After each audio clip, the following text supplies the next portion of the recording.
Chandar dining table पर बैठा हुआ खाना खा रहा था। वाह सीमा, तुम कितना स्वादिष्ट खाना बनाती हो। वैसे मैं सोच रही थी कि क्यों ना हम अपना एक रेस्टोरेंट खोल लें। मैंने कुकिंग क्लासेस भी की हैं और आपने होटल मैनेजमेंट, और इससे हमें कहीं और काम भी नहीं करना पड़ेगा और हमारा घर भी अच्छे से चल जाएगा। बात तो तुम ठीक कह रही हो सीमा, लेकिन मेरे पास अभी इतने पैसे नहीं हैं कि हम ढाबा खोल लें। आप ऐसे ही परेशान होते हैं। आजकल बैंक से लोन लेना कितना आसान हो गया है। हम बैंक से लोन लेकर एक रेस्टोरेंट खोल लेंगे और फिर बाद में किश्त से लोन चुकाया करेंगे। हाँ, ये हो सकता है। मैं कल ही बैंक मैनेजर से जाकर लोन के बारे में बात करूंगा। हाँ। अगले दिन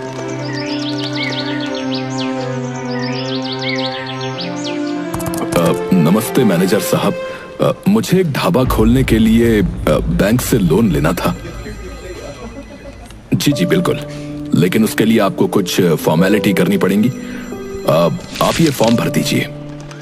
और फिर कुछ ही दिनों में चंदर को लोन भी मिल जाता है। चंदर और उसकी पत्नी सीमा दोनों अपना एक छोटा सा ढाबा खोल लेते हैं। दो लड़के बैठे हुए बात कर रहे थे। अरे भाई, आज तो ना बहुत भूख लग रही है यार, और कुछ बाहर का खाने का मन भी हो रहा है। एक काम करते हैं ना, हमारे गांव में जो नया ढाबा खुला है उसमें चलते हैं। सुना है वहां कम दाम में बहुत स्वादिष्ट खाना मिलता है। हाँ तो चल फिर, वैसे भी नई नई जगह पर जाना तो हमारा शौक है, और फिर ब्लॉग भी बना लेंगे वहां पर जाकर। और दोनों लड़के चंदर के रेस्टोरेंट में पहुंच जाते हैं। क्या मंगवाऊं तुम्हारे लिए? अंकल, आज तो मंचूरियन खाने का बहुत मन कर रहा है। हाँ, और मेरे लिए एक प्लेट चाउमीन। चंदर जल्दी से जाकर ऑर्डर अपनी पत्नी को दे देता है और थोड़ी देर में खाना उनकी टेबल पर लाकर रख देता है।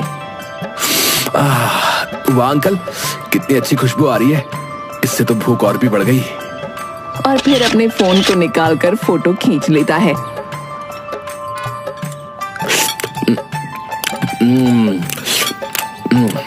अंकल, आपके रेस्टोरेंट का जितना नाम सुना था ना, ये तो उससे भी ज्यादा अच्छा निकला।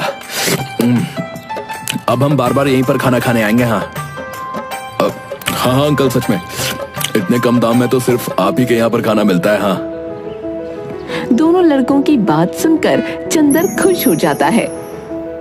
सीमा, तुम्हारे हाथ का खाना लोगों को बहुत पसंद आ रहा है।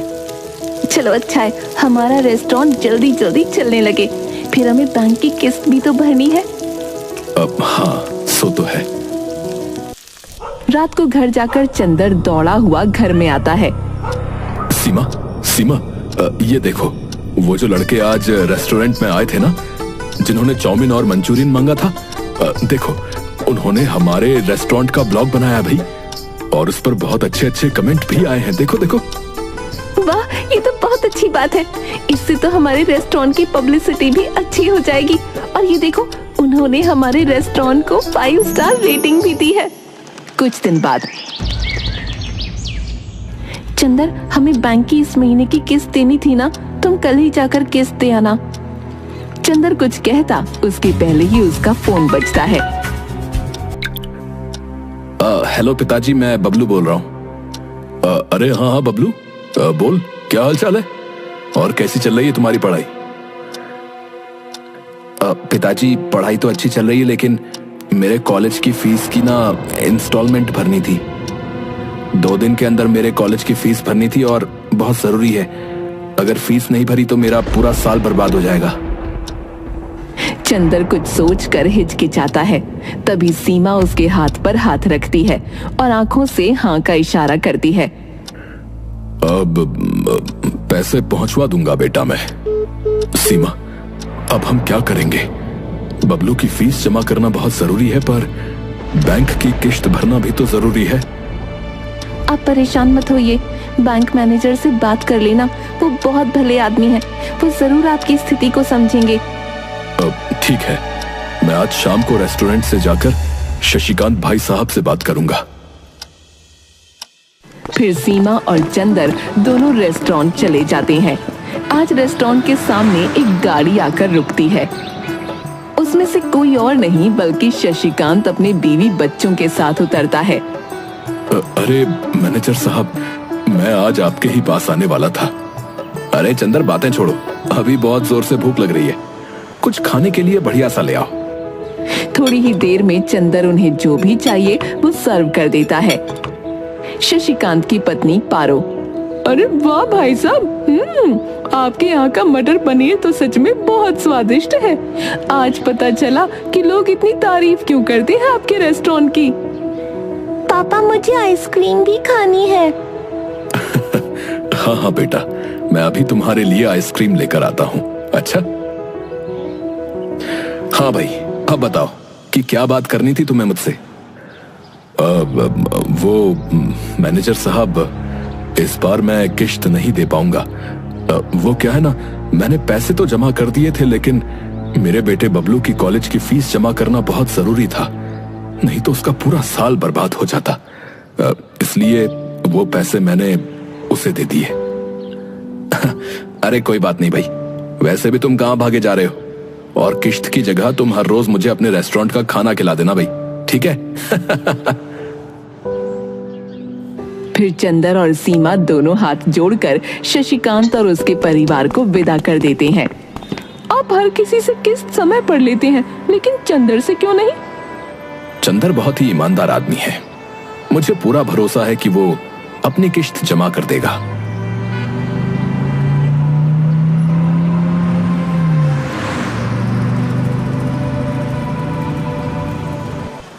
ये रेस्टोरेंट तो चंदर के रेस्टोरेंट से बहुत बड़ा और ज्यादा सुविधाजनक दिख रहा है, लेकिन यहाँ कम भीड़ है और वहाँ ज्यादा, ऐसा क्यों? क्योंकि यहाँ का जो ओनर है वो बहुत ही बदतमीज और लालची किस्म का आदमी है। और वैसे भी होटल बड़ा बनाने से कुछ नहीं होता, उसमें खाना भी स्वादिष्ट होना चाहिए, और चंदर के रेस्टोरेंट में ये सारी बातें हैं। साहब, आपने इतनी मेहनत से इतना अच्छा और बड़ा रेस्टोरेंट खोला, लेकिन आपसे ज्यादा तो उस चंदर का रेस्टोरेंट चल रहा है। हाँ, और सुना है कि उसके रेस्टोरेंट में उसकी बीवी खाना बनाती है भाई। हाँ सरकार, क्यों ना आप भी भाभी जी से ही खाना बनवा लो। अरे उसे सिर्फ खाना खाना आता है, बनाना नहीं। वैसे भी जब आखिरी बार तुम हमारे घर आए थे और मैंने उसे पनीर की सब्जी बनाने के लिए बोला था, तो याद है ना कैसी बनाई थी? हाँ, नहीं, उनसे अच्छा तो हम किसी और से ही बनवा लेंगे। हाँ हाँ, तो अब जल्दी से सोचो कि उस चंदर का ढाबा बंद कैसे करवाएं, क्योंकि अगर उसका रेस्टोरेंट चल गया तो हमारा रेस्टोरेंट बंद होने की कगार पर आ जाएगा, समझे? वैसे एक तरकीब है हमारे पास सरकार। इस चंदर ने ढाबा बैंक से लोन लेकर खोला है और इस महीने की किश्त भी नहीं चुकाई। अगर हम बैंक में शिकायत कर दें तो बात बन सकती है। अरे लेकिन वो बैंक का मैनेजर शशिकांत, वो उसी की तरफदारी करता फिरता है? जी सरकार, उसकी फिक्र आप क्यों करते हो? अगले महीने इस मैनेजर का ट्रांसफर होने वाला है। हाँ? उसके बाद तो चंदर को बैंक की किश्त भरनी ही पड़ेगी ना। इतनी जल्दी इतने पैसे जमा करना उसके बस की बात नहीं है सरकार। राजेश शैतानी मुस्कान देता है। कुछ दिनों बाद शशिकांत का ट्रांसफर हो जाता है और उसकी जगह नए मैनेजर रोहन, जो कि राजेश का रिश्तेदार था, वो आता है। अरे रोहन, और क्या हालचाल है? मैं तुम्हारा बहुत दिनों से इंतजार कर रहा था। हाँ राजेश, तुमने यहाँ मेरा ट्रांसफर करवाने के लिए बहुत पापड़ बेले हैं, बताओ क्या काम है? वो क्या है ना, मेरे रेस्टोरेंट से थोड़ी दूर चंदर नाम के एक आदमी का रेस्टोरेंट है। उसने काफी समय से बैंक की किश्त नहीं भरी। पिछला मैनेजर तो उसे कुछ नहीं कहता था, लेकिन मैं चाहता हूं कि तुम उससे सारे पैसे एक साथ मांगो। मुझे यकीन है कि वो इतने सारे पैसे एक साथ नहीं दे पाएगा। वो तो ठीक है, लेकिन तुम्हें तो पता है ना महंगाई कितनी बढ़ गई है। तो मैं कोई भी काम जो है बिना पैसों से नहीं करता भाई। हाँ भाई, सो तो है, लेकिन तुम फिक्र मत करो, तुम्हारा इनाम मैं घर पर भिजवा दूंगा, ठीक है? ठीक है, फिर कल तक तुम्हें खबर मिल जाएगी कि चंदर और उसकी पत्नी रोड पर आ गए। अगले दिन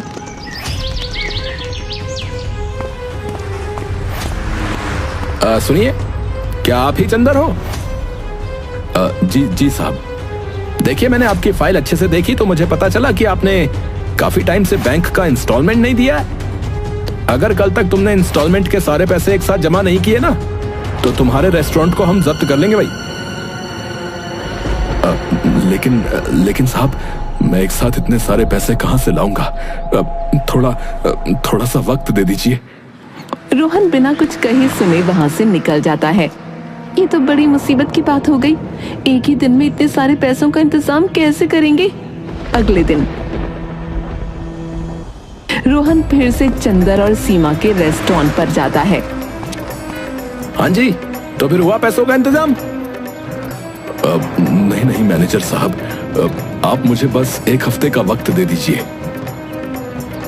देखिए, मैंने कल ही आपसे कह दिया था कि एक दिन से ज्यादा आपको वक्त नहीं मिलेगा। अब तुम्हारा घर और रेस्टोरेंट दोनों जब्त कर लूंगा। और ये देखो, ये रहे कानूनी कागजात, ये सब ऑफिशियल है। सीमा और चंदर कुछ नहीं कर पाते। अब हम कहाँ जाएंगे जी? अब ना तो घर रहा ना रेस्टोरेंट, अब हम क्या करेंगे? चंदर बिना कुछ बोले रेस्टोरेंट की बातें याद कर रहा था। हम दोनों 2 दिन से इधर उधर भटक रहे हैं, अब मुझ में ताकत नहीं रही।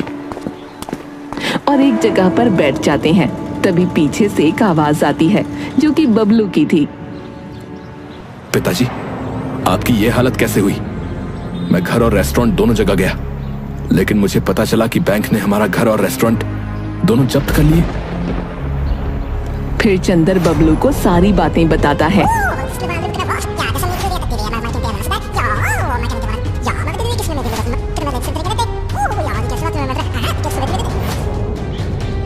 और अब हमारे पास कुछ भी नहीं है बेटा। हाँ बेटा, पर तुम यहाँ क्यों आए? तुम्हें भी हमारे साथ ऐसे ही भटकना पड़ेगा। नहीं माँ, ऐसा कुछ नहीं होगा, हम कुछ ना कुछ तो कर ही लेंगे। तभी चंदर को चक्कर आ जाते हैं और वो नीचे गिर जाता है। पिताजी क्या हुआ आपको? अरे, लगता है कमजोरी से चक्कर आ गए। बेटा, तुम जल्दी कहीं से पानी ले आओ।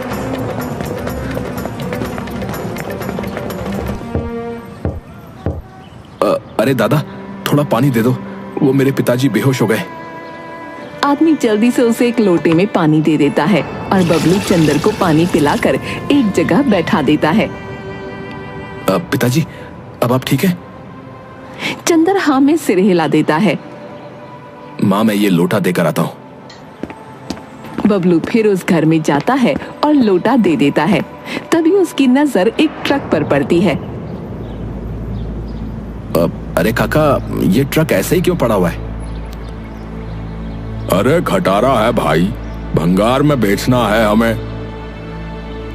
अच्छा काका, तो ये ट्रक जो है आप मुझे दे दीजिए। कितने में बेचोगे? बबलू उस आदमी से ट्रक ले लेता है। अरे काका, ये ट्रक तो अभी चल सकता है। देखो, मैंने इस ट्रक की जगह जो है ना, बहुत सारे नए ट्रक ले लिए हैं, तो अब ये जो है किसी काम का नहीं रहा मेरे लिए भाई। बबलू ट्रक को जैसे तैसे चलाकर चंदर और सीमा के पास ले जाता है। अरे बबलू, इस खटारा ट्रक को तुम यहाँ क्यों ले आए? अरे माँ, ये खटारा नहीं, हमारी खुशियों का पिटारा है। और फिर सीमा और चंदर को सारी बातें बताता है। अच्छा, लेकिन तुम इस खटारा ट्रक का करने क्या वाले हो बेटा? पिताजी, आप बस मुझे थोड़ा सा समय दे दो, फिर आपको सब कुछ समझ में आ जाएगा। बबलू उस खटारा ट्रक को सीधा करने में जुट जाता है। बबलू उस पर कलर भी कर देता है और बस 2 दिन में ही वो खटारा ट्रक बिल्कुल नया दिखने लग जाता है। बेटा, तुमने तो इस ट्रक को बिल्कुल नए जैसा बना दिया, लेकिन तुम करना क्या चाहते हो? माँ, बड़े बड़े शहरों में इसे फूड ट्रक कहते हैं। क्या? Food truck? हाँ हाँ सीमा, इस ट्रक को जो है हम कहीं भी ले जा सकते हैं। इसे हम हमारा चलता फिरता होटल बना सकते हैं। हाँ माँ, ये हमारा नया रेस्टोरेंट रहेगा और इस रेस्टोरेंट की स्पेशलिटी ये है कि आप इसे कहीं भी लेकर जा सकते हैं। इसका मतलब पहले तो सिर्फ फूड डिलीवरी होती थी, लेकिन अब हम होटल डिलीवरी भी कर सकते हैं। फिर सीमा और चंदर दोनों हंसते हैं। वैसे मुझे लगता है कि हमें इस रेस्टोरेंट की पब्लिसिटी करनी चाहिए। क्यों नहीं? तुम्हें याद है वो दोनों लड़के जिन्होंने हमारे रेस्टोरेंट का ब्लॉग बनाया था? हम भी बिल्कुल उसी तरह हमारे होटल का वीडियो बनाकर सोशल मीडिया पर डाल देंगे। हाँ हाँ, क्यों नहीं पिताजी, मैं अभी पूरे होटल का वीडियो बनाता हूँ। कुछ ही समय में बबलू का बनाया हुआ रेस्टोरेंट बहुत फेमस हो गया। कुछ आदमी नुक्कड़ पर बैठे बातें कर रहे थे। अरे भाई, तुमने सुना क्या? अरे पास के गांव में एक होटल है भैया, जो कि जरूरत पड़ने पर खुद चल कर जाता है। बस हमें एक बार जो है उस होटल को ऑर्डर करना पड़ता है, बस हो गया। हाँ हाँ भैया, अब बहुत अचंभे की बात है कि अब होटल भी जो है चलने लग गए हैं भैया। अरे पर ऐसा रेस्टोरेंट दिखता कैसा है भाई? मैंने तो अपने जीवन में नहीं देखा। अरे ताऊ जी, क्यों फिक्र करते हो? आप कहो तो मैं अभी बुला लेता हूँ उस रेस्टोरेंट को। अब हाँ हाँ बेटा, जरूर बुला लो। फिर मैं अपनी बुढ़िया को भी उसमें बैठकर खाना खिलाऊंगा। इधर रेस्टोरेंट में सीमा, ये देखो, हमारे होटल को सब लोग कितना पसंद कर रहे हैं और कितने सारे ऑर्डर आ रहे हैं। सीमा भी बहुत खुश हो जाती है। इधर राजेश और सुंदर दोनों गुस्से में थे। अरे सरकार, हमने तो इस चंदर का रेस्टोरेंट बंद करवा दिया था, लेकिन अब ये न जाने कहां से उस घुमक्कड़ रेस्टोरेंट को ले आया। मुझे नहीं पता, लेकिन मुझे कैसे भी उसके रेस्टोरेंट को खत्म करना है। मैं उसके रेस्टोरेंट को बम से उड़ा दूंगा। उस कलमुहे चंदर की वजह से मेरा रेस्टोरेंट बंद होने की कगार पर ही है। हाँ हाँ सरकार, सो तो है। मैं बस दिन भर मक्खी ही मारने का काम करता हूँ यहाँ पर तो। अगले दिन अरे सुंदर, उस होटल को काली पहाड़ी के पीछे वाले मैदान में बुला ले। हम वहीं उसे फोड़ देंगे। वहां किसी को भी पता नहीं चलेगा कि वो रेस्टोरेंट कहाँ गायब हो गया। सब कुछ प्लान के मुताबिक ही चल रहा था, लेकिन जैसे ही राजेश और सुंदर दोनों ट्रक के पास जाते हैं, वैसे ही ट्रक में लाल सायरन बजने लगता है। उसे सुनकर चंदर, बबलू और सीमा तीनों हैरान हो जाते हैं। अरे काका, आपके पास बम है? अरे नहीं नहीं, मैं बम का क्या करूंगा भाई? काका झूठ मत बोलिए, ये ट्रक बहुत सारी जगहों पर जाता है, इसलिए मैंने अपने फूड ट्रक में मेटल डिटेक्टर लगा दिया था, जिससे मुझे पता चल जाता है कि किसी के पास बम है या नहीं।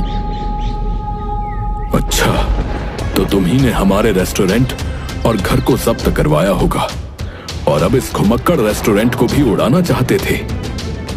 मैं अभी पुलिस को फोन करता हूँ। नहीं नहीं बबलू बेटा, पुलिस को फोन मत लगाओ।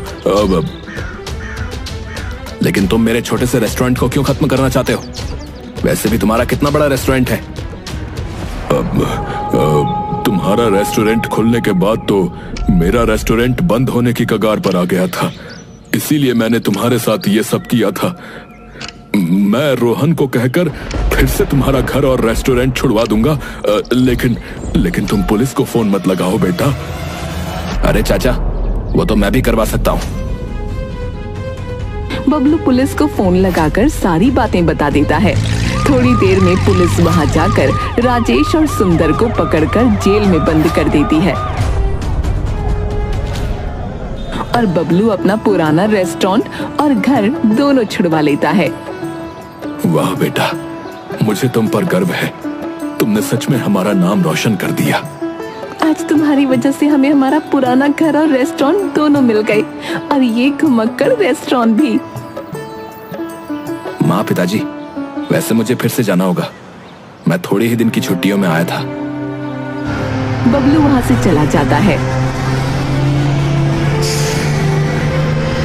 चंदर और सीमा कुछ नौकरों को भी रख लेते हैं